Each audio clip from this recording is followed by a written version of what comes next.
Buenos días a todos.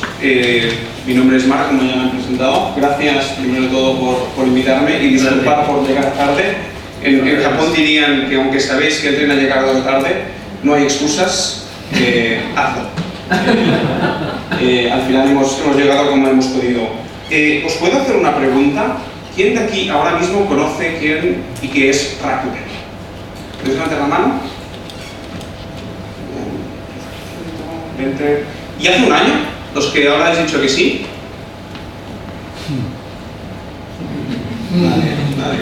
La verdad es que la primera vez que me contactó a mí Rakuten tampoco no sabía quién eran y no era mucho más de un año, pero bueno, voy a felicitar a la agencia de PR porque parece que sin haber hecho absolutamente nada han conseguido que como mínimo gente del sector nos conozca.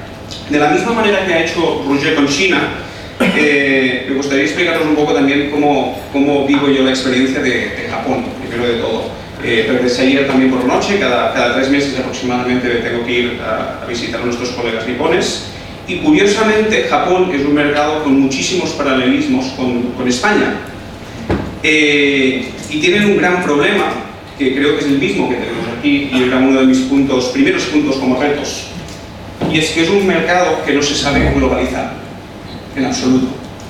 Y el primer motivo es tan simple como que no saben inglés. Los japoneses no saben inglés. Y con una tontería tan grande, además de su manera de hacer las cosas totalmente distinta, no saben exportar su modelo de negocio fuera del mundo. Obviamente no hablo específicamente de Rakuten, que es una compañía distinta donde el idioma oficial es el inglés. Y la verdad es que cada vez que los conozco y los veo, me recuerdan más a las limitaciones que a nosotros mismos nos interponemos a veces precisamente por temas lingüísticos. Y ya sé que parece extremadamente básico, pero creo que no somos conscientes hasta qué punto nos llega a frenar sencillamente no poder hablar en inglés y la velocidad que implica hablar en el mismo idioma. Además que también normalmente cuando uno habla con un idioma concreto, también le cambia la manera de comunicar, la actitud, etc. El inglés es un idioma extremadamente directo, muy bueno para hacer negocios. El japonés es todo lo contrario, en este caso. Un japonés nunca te dirá ni que sí ni que no, tienes que leer entre líneas, luego haces lo que te da la gana y esperas que no sea lo incorrecto. Pero desde el momento que todo se pasa al inglés, realmente se ayuda muchísimo. Quizá no voy a hablar tanto de Rakuten como os gustaría, pero soy consciente de que estamos justo aterrizando en nuestro mercado, lo hacemos de una manera modesta. De hecho, la mayoría de las cosas que quizá habéis leído en la prensa no las hemos dicho nosotros, son conjeturas que se hacen. Rakuten llega a comerse Amazon y van a explicar cómo lo van a hacer y por qué lo van a hacer y cuáles son sus ventajas. Yo me lo leo con mucho interés, a ver si aprende algo, porque la verdad es fantástico ver la información que tiene la gente. Sí que es verdad que yo mismo he salido en la prensa haciendo un par de explicaciones de cuáles son nuestros objetivos, pero en general hemos hablado muy poco y tampoco no tengo intención de hablar demasiado porque creo que Rakuten aún en nuestro mercado parte desde la modestia.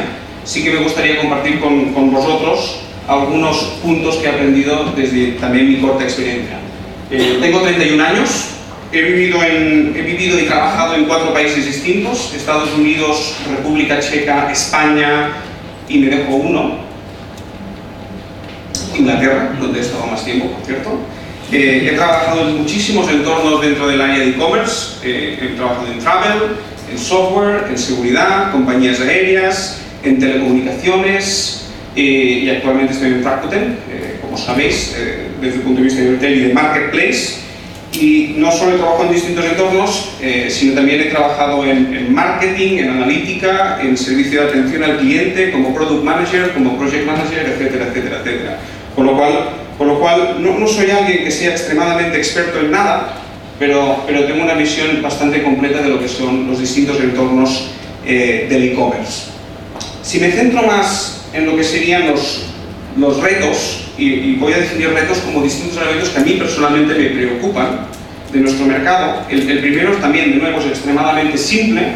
No voy a hablar tanto de conversión, pero de algo más simple incluso, que es que me preocupa mucho la formación de nuestros profesionales, tanto de los jóvenes como de los que ya no son tan jóvenes y se tienen que reciclar. Creo que hace falta muchísima más conexión entre las empresas y los centros educativos en general. Y la mayoría de empresas que estamos buscando gente de manera rápida y con alto talento, nos cuesta muchísimo y rara vez no tenemos que salir de España. Y a mí me resulta extremadamente triste. Nosotros mismos hemos tenido que contratar 25 personas en menos de 2 meses y no he podido contratar a 25 personas que en todo su caso son españoles. Ha sido imposible. Por otro lado, obviamente, teniendo en cuenta las circunstancias económicas que nos encontramos en nuestro mercado, pues es bastante curioso que luego cuando buscas muchísimos perfiles no encuentres a la gente adecuada. Todos sabemos perfiles extremadamente difíciles de encontrar.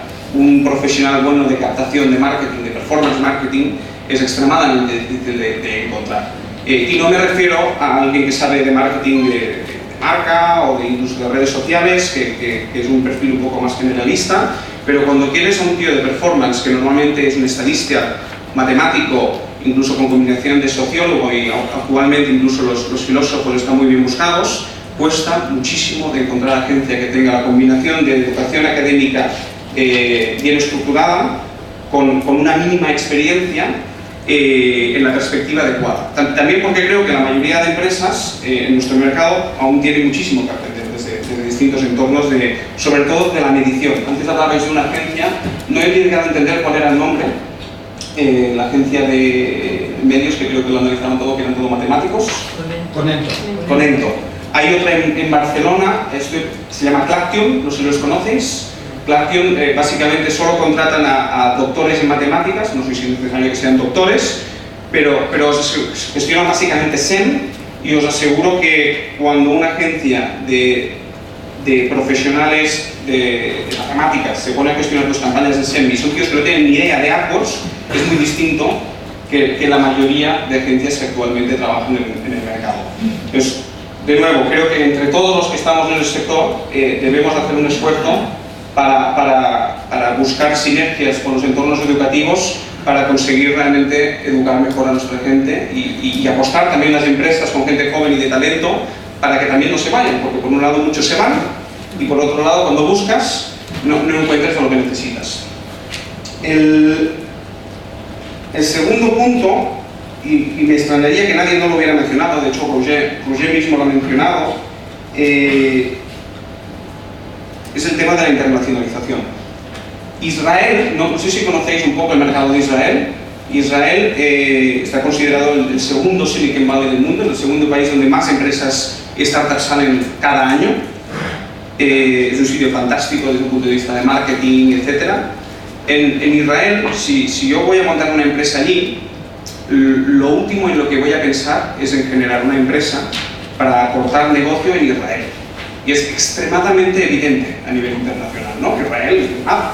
¿Para qué caray vas a montar una empresa en Israel si además todos hablamos en inglés, en un entorno de e-commerce donde podemos perfectamente globalizar cualquier elemento que estemos intentando comercializar? ¿Para qué me voy a centrar en Israel?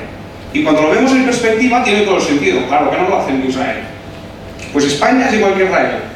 Pero aquí sí que pensamos en España. Primero y muchas veces únicamente. Está muy bien pensar en España.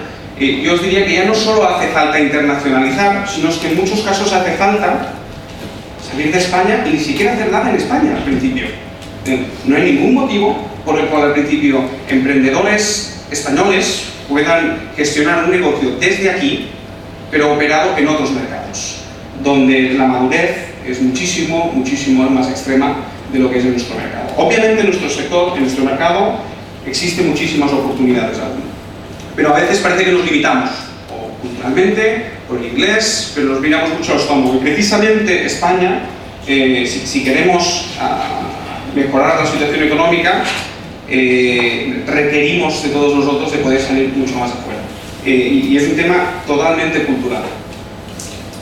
El tercer punto que me preocupa desde un área de e-commerce, donde creo que en España en general estamos un poco por detrás de muchos otros mercados, es la logística en general. Y muchos compañeros de aquí supongo que son conscientes de que si comparamos el nivel tecnológico que existe en la operativa de la logística a la hora de enviar productos, es extremadamente inferior, sin menospreciar a nuestros amigos de correos, de MRV, Segur, etcétera, etcétera, de lo que existen en otros mercados. De hecho, Amazon entra en nuestro mercado, implementa su sistema logístico de su manera y les va fantásticamente bien, como es normal. Y creo que hasta que no consigamos mejorar la logística en general, tendremos muchos obstáculos para cruzar del mundo offline del mundo online en general. Si ponemos ejemplos más concretos, está últimamente muy de moda hablar de lo que sería el food, la gastronomía, y es una categoría, un producto, un área que puede explotar muchísimo. Amazon ha anunciado a nivel internacional que van a lanzar todo lo que sería gastronomía. Rakuten hace años que está trabajando a nivel gastronómico. Es una categoría fantástica porque genera mucha repetición de los usuarios, mucha fidelidad, etcétera, etcétera, pero logísticamente es extremadamente complicado enviar productos frescos o son perecederos, etcétera, etcétera. Y hasta que no lleguemos a un punto donde logísticamente seamos capaces de poder apoyar a los negocios de e-commerce para que hagan el delivery de sus propios productos, tendremos muchísimos obstáculos en este área.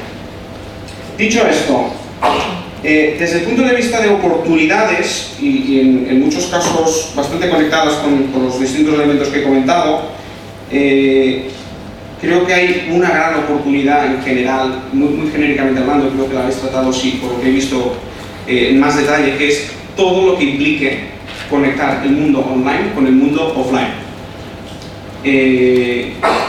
Actualmente las experiencias, o casi todas, son totalmente online, o son casi totalmente todas ellas offline.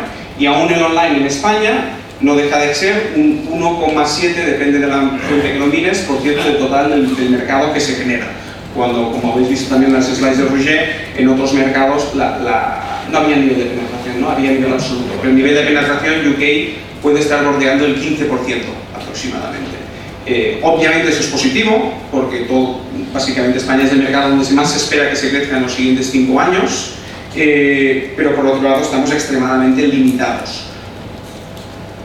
En nuestro mercado aún existen muchísimos vendedores que no saben cómo funciona el e-commerce y no tienen ni los recursos, ni los conocimientos, ni la capacidad para entrar en este sector.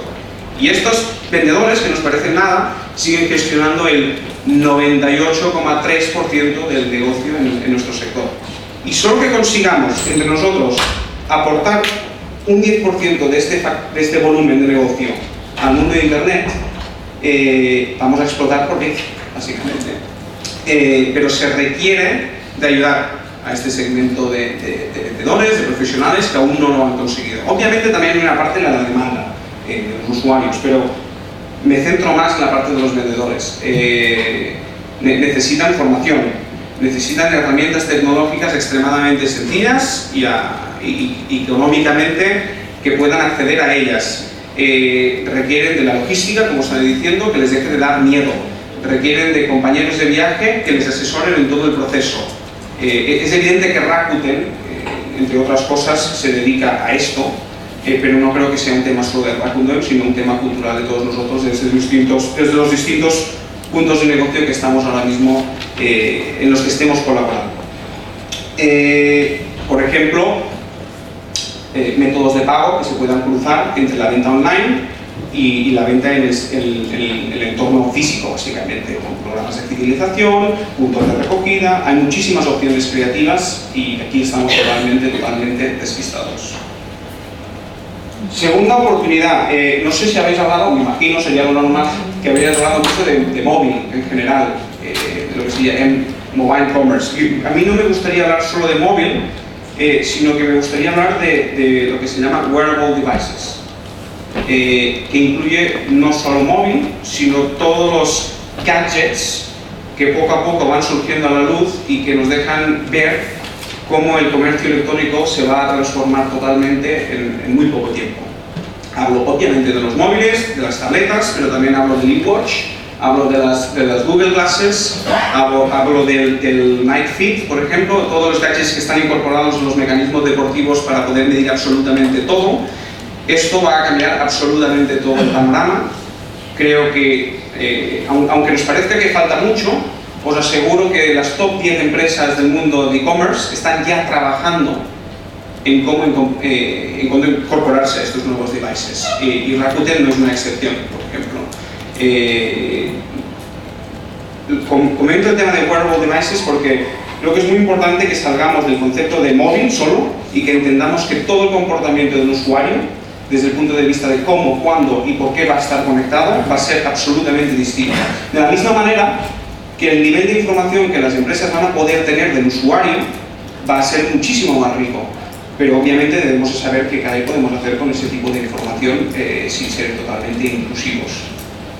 Desde un punto de vista tecnológico, consultoría, agencia, etcétera, etcétera, etcétera, existen oportunidades enormes en empezar a abrir camino en lo que serían los wearable devices. El tercer punto de oportunidades no es algo que esté de la mano de absolutamente todos los entornos, pero creo que es extremadamente potente si alguien es capaz de implementarlo, que es crear un ecosistema alrededor de tu modelo de negocio. Y os pongo el ejemplo de Rakuten, en este caso. Rakuten en Japón no tiene una cuota de mercado del 90%, que la tiene, porque tenga un e-commerce extremadamente potente, que también lo tiene. El motivo por el cual es el número 1 del Japón es porque alrededor de su programa de fidelización, sus valores, su marca, sus productos, etcétera, no solo tienen un marketplace, sino que tienen una tarjeta de crédito, tienen un banco, de hecho, tienen aseguradores, tienen Rakuten Travel, tienen, bueno, podría continuar mucho hasta llegar a campos de golf, resort, etcétera, etcétera. Pero al final lo que generas es una experiencia en muchísimos entornos de la vida cotidiana del usuario, donde cruzas las commodities con los productos y servicios que no son tan de commodity. Y te encuentras usuarios que se compran una tele de 600 euros y que con los puntos que generan, con esos 600 euros, mañana se puede comprar la barra del pan totalmente gratis, por ejemplo. Cuando eres capaz de sincronizar un ecosistema que maximice todos tus servicios, ahí probablemente eres imbatible. Y no necesariamente es un tema de ser extremadamente grande y tener mucho dinero, obviamente ayuda, pero es un tema también de detectar las oportunidades en el momento adecuado y sobre todo crear las sinergias con los negocios adecuados. Lo que es, desde el punto de vista financiero, es evidente que siempre surgen muchísimas oportunidades. Consejos. Si me permitís, os voy a dar uno en forma de pregunta. ¿Cuál diríais que es, como consejero delegado de Rakuten, el KPI que cada día miro, primero, último y el que más me preocupa? O el que yo sé que muchos compañeros míos también. ¿Alguien se atreve? Evolución de ventas. Evolución de ventas. ¿Vale? La conversión. La conversión. Tasa de abandono. Tasa de abandono, vamos. Ejemplo. Quejas. Quejas. Muy interesante. Nuevos clientes. Nuevos clientes. Reducción de compra. Repito. Ok. Todos los que estáis comentando son extremadamente importantes. Por ejemplo, el de quejas me gusta mucho porque ahí no sé si estáis familiarizados a trabajar con el Customer Surveys, el mecanismo de... no me acuerdo del nombre ahora. Encuestas. ¿Mm? Encuestas, pero... Sí, pero concretamente hay un mecanismo de encuestas concretas. Estoy buscando el nombre ahora mismo, os lo diré después. Que básicamente si te mide tu negocio desde un punto de vista de atención y percepción de cliente, que te aseguro que si tienes 3 meses un ratio negativo, tu empresa está muerta. Net Promoter Score, básicamente. Todos fantásticos, pero ninguno de ellos es el que miro el primer día cuando llego a la oficina. Es tan simple como CAC contra Lifetime Value. Punto. ¿Sabéis que entendéis lo que digo? Si digo CAC contra Lifetime Value, más concretamente CAC inferior a Lifetime Value. Porque si CAC no es inferior a Lifetime Value, ya podemos pedalear lo que queramos, que no tiene sentido. ¿Alguien no sabe qué es el CAC? CAC, Customer Acquisition Cost, es el coste de captar a un usuario. ¿Y el Lifetime Value? El valor de la permanencia del usuario. Hay muchas maneras distintas de calcularlo. Normalmente es 1 dividido entre ARPPU. Disculpad, soy estadista y a veces caigo en tecnicismos. Pero básicamente, si el precio de captar a un usuario es más alto que el lifetime value que te retorna ese usuario, se acabó la fiesta. Quizás no lo ves ahora, lo verás o te lo encontrarás a nivel de cash flow, etcétera, etcétera, dentro de 24 meses, lo que quieres, depende de lo que dure un lifetime value, básicamente. En el punto que tengas un CAC inferior al lifetime value, señores, dadme 10 millones de euros que nos vamos a forrar todos. Obviamente luego otra cosa es la escalabilidad. Lo que quiero decir con esto es que creo que todos los líderes de entornos de e-commerce en general debemos de enfocarnos muchísimo más en la analítica de nuestro negocio. Y ya sé que parece extremadamente evidente, pero conozco muy pocas empresas en España, y esto concretamente va muy desde la área de marketing, obviamente hay muchos otros elementos, pero conozco muy pocas empresas en España que gestionen el marketing performance de una manera sana. Probablemente está Booking, que yo conozco, que son el número 1, no de aquí sino del mundo. Está eDreams, que lo hace extremadamente bien, pero ese concepto tan simple lo tiene claro muy poca gente. Yo en mi última experiencia trabajaba en una empresa de social gaming y eso era lo único que nos importaba, porque allí el usuario, tú captas un usuario, digamos que te cuesta 20 euros y el primer pago de un usuario es un SMS de 1 euro, con lo cual mal lo llevamos. Por lo cual, este tipo de empresas aprenden a gestionar muy bien su rentabilidad desde un punto de vista de medir el lifetime value del usuario y luego el payback, cuando se retorna el ingreso de los que se ha realizado. Probablemente ahora mismo las industrias del gaming y del gambling, a nivel de marketing estadístico, están a años luz del resto de e-commerce que conozco. Exacto. Con lo cual, Con lo cual, mi recomendación sería aprender, fijaros y observar muy de cerca todas las empresas de social gaming y gambling, porque están lejos de lo que hacen muchísimos otros. Bwin, Social Point, Zynga, whatever. No hay nadie en el equipo de marketing que no sea matemático, básicamente. El director de marketing suele ser matemático, no suele ser ni publicista ni nada de esto. Y si son una mínima parte de lo que hacen estas empresas lo aplicáramos en muchísimos otros e-commerce, ganaríamos muchísimo. Lo que pasa es que el lifetime value del usuario es extremadamente difícil de calcular si no te encuentras en un entorno cerrado, donde las redes sociales o los juegos sociales se encuentran. Aún así hay maneras de calcularlo, porque de lo contrario puedes estar destruyendo tu negocio con la capacidad de verlo 10 meses antes y no te das cuenta. Y como habéis visto, he intentado no entrar demasiado en detalle de Rakuten, sino que quería explicaros un poco más en detalle cosas que a mí concretamente me preocupan, y estaré encantado de responder cualquier pregunta. Muchísimas gracias.